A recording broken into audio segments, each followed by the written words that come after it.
सबका स्वागत है गणतंत्र बिहार लाइव में। और मैं आपके साथ प्रिंस राज।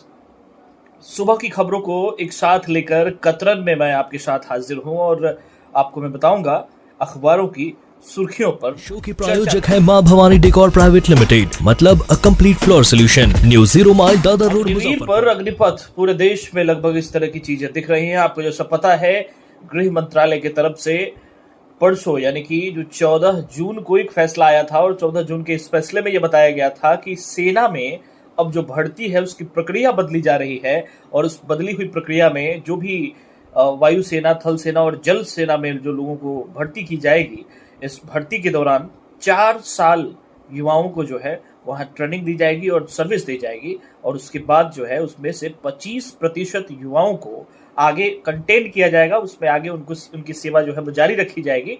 लेकिन इसमें पूरे देश में सेना भर्ती के जो छात्र हैं और सेना भर्ती की जो तैयारी कर रहे हैं उनमें एक उबाल सा दिख रहा है और पूरे देश में इसको लेकर के प्रदर्शन किया जा रहा है। जरूरत क्यों पड़ी? सबसे पहले अगर हम इसका विश्लेषण करना शुरू करें तो आइए जानते हैं कि देश स्तर पर, राष्ट्रीय स्तर पर कौन से ऐसे 5 सबसे बड़े क्षेत्र हैं जहां जॉब के मौके अधिक हैं, जहां पद खाली हैं और उस पद को भरने की बजाय जो है सेना में इस तरीके की प्रक्रिया को अपनाया जा रहा है। इसके बारे में हम आपसे बात करते हैं। सबसे पहले रेलवे की अगर बात कर लें तो रेलवे में 2,37,295 पद अभी ऐसे हैं जो खाली पड़े हैं, जिसपे बहाली की जा सकती है। गृह मंत्रालय की अगर बात करें तो गृह विभाग में लगभग 1,28,842 ऐसे पद हैं जिसपे अभी फिलहाल रिक्तियां हैं, वहां पे भर्ती की जा सकती है। अगर हम रक्षा की बात करें, सिविल सेवा की बात करें तो उसमें 2,47,502 ऐसे पद हैं जिसपे भर्ती की जा सकती है, जिसपे भर्ती होनी चाहिए, यानी कि उतने पद जो है वो रिक्त हैं। अगर डाक विभाग की अगर बात करें, पोस्टल की अगर बात करें तो 90,050 पद यहां भी खाली है और यहां पे भर्ती की जा सकती है, भर्ती की जानी चाहिए। और अगर उसके बाद राजस्व की अगर बात करें, रेवेन्यू की, तो इसमें लगभग 76,327 पद रिक्त हैं जिसपे भर्ती की जानी चाहिए। और इन सब पे भर्ती करने की बजाय जो है इस तरह के फैसले अगर आते हैं तो निश्चित तौर पे उन छात्रों में मायूसी होगी जो पूरा पढ़ाई पूरा करके और उसके बाद जो है हर वो स्तर को कंप्लीट करना चाहते हैं, पूरा करना चाहते हैं, पूर्ण करना चाहते हैं और उसके बाद सेना में अपनी सेवाएं देना चाहते हैं।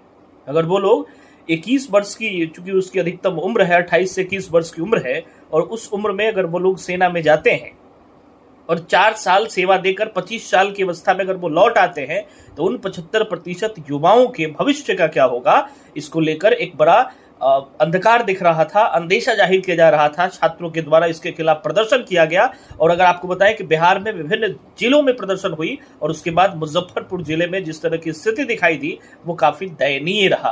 प्रशासनिक व्यवस्थाएं पूरी तरह से चुस्त दुरुस्त इस मौके पर हालांकि थी। बाद में इस सब जो जाम लगा था और जो युवा आगजनी कर रहे थे, प्रदर्शन कर रहे थे, उनको रोका भी गया। लेकिन कहीं ना कहीं ये एक ऐसी अवस्था है जिस पे चिंता जाहिर की जानी चाहिए। और अगर चिंता जाहिर की जाती है तो वैसे में ये भी सोचना पड़ेगा कि आखिर इसमें क्या किया जाना चाहिए।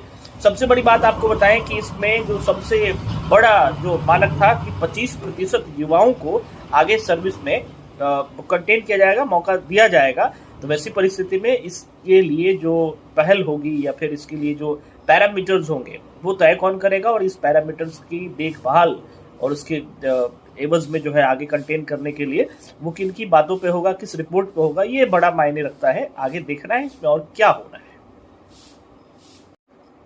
आगे की खबरों में आपको हम बताते हैं बिहार से जुड़े कुछ मुद्दे। जैसा कि आपको पता है, शिक्षक नियोजन के लिए केंद्र स्तर पे जो STET की जो परीक्षा होती है उसको लेकर के केंद्र ने ये जाहिर किया है कि अब हर राज्य जो है इसके लिए परीक्षा नहीं कराएगा। इसके लिए अब केंद्र एक परीक्षा कराएगी और उसी से जो है शिक्षक पात्रता परीक्षा उसको समझा जाएगा और हर स्टेट में जो है उसके लिए बहाली, उसी के स्तर पे बहाली होगी। लेकिन बिहार के शिक्षा मंत्री विजय कुमार चौधरी ने आदेश जारी किया है कि बिहार की जो शिक्षक नियोजन की जो प्रक्रिया है उसमें किसी भी प्रकार का कोई मतलब उसमें परिवर्तन नहीं किया जाएगा। और बिहार में जो उसकी पात्रता की परीक्षा होती है, बिहार में शिक्षक पात्रता की परीक्षा जारी रहेगी।